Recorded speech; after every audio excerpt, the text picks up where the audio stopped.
Our colleague at NBC, Steve Kornacki, has a new book out called The Red and the Blue, which examines the 90s versus the decade that we are presently in the era of Trump.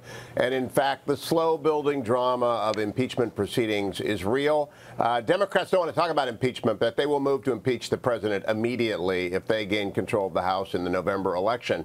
But what you said at the start, Tyler, I think the president in his tweets this morning started out on the economy. He ended up beating up on Jeff Sessions. But if he would stick with one fact, the one I use most of the time when I'm talking to Republican groups, youth unemployment was the lowest it was in July of 2018 since July of 1966. So that when mom and dad say, go get a job, you really actually have to go get a job if you're a teenager, because you can get a job. Unemployment drives elections. Economies drive elections. And even though there's all this drama and it was a bad week for the president, we're so far removed from impeachment. We're so far removed from any kind of a political crisis. It was just a bad week. And all the breathlessness on cable, no matter how much it isn't going to change that fundamental economic good picture. And boy, the markets are agreeing with you. And I would add one other thing there. So long as the American people feel prosperous and protected, they tend to vote happy, right? Yes. Yeah, protected is the key word. Now, it's not good news that the president directed Secretary Pompeo not to go to North Korea today.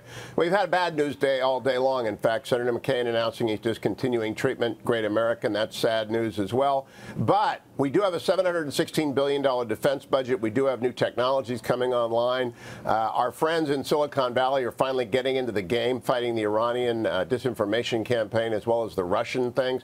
So it seems like the country is coming together around some very basic agreements on protecting our elections. The president's biggest vulnerability, Tyler, I don't know if you agree with me on this, is not political. It's not the Russia investigation. There isn't any evidence of collusion or conspiracy, and I've been told that by 3 senators this week on the Intel Committee, Cotton and Burr and Lankford. His problems are financial. And I remind you of 1973, where out of nowhere, Spiro Agnew had to resign. I couldn't agree with you more. Crimes. I could not agree with you more. The issues here and the fact that today the chief financial officer of the Trump organization was given some sort of immunity suggests to me that the real jeopardy here has to do with financial issues, money laundering, something that is out there that we don't know about yet. Let me ask you as a lawyer this question, because it's perplexed me.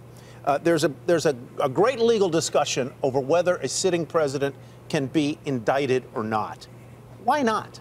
The answer is very simple. He can't be. There's a Federalist Paper 69 by Alexander Hamilton that makes it very clear at the time of the framing, impeachment is the only way to remove a president. Now, it also says the moment he leaves office, he can be indicted for crimes that occurred before, during, and after his time in office. So he's not immune.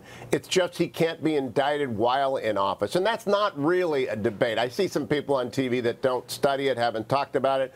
I go with Professor Amir up at Yale. He is absolutely probably this constitutional scholar best equipped to opine on this. You can't indict a sitting president. However, it is nevertheless very bad to be named an unindicted co-conspirator. Richard Nixon was named that. And you can walk into the Oval Office with a list of particulars like they did into Vice President Agnew's office and say, you can go now quietly and we'll let you plead to this minor little deal and we'll wrap our hands and you'll be done. Or we can wait for you to leave either via impeachment or the end of your term, and we will come after you with hammers and 100-year sentences in jail.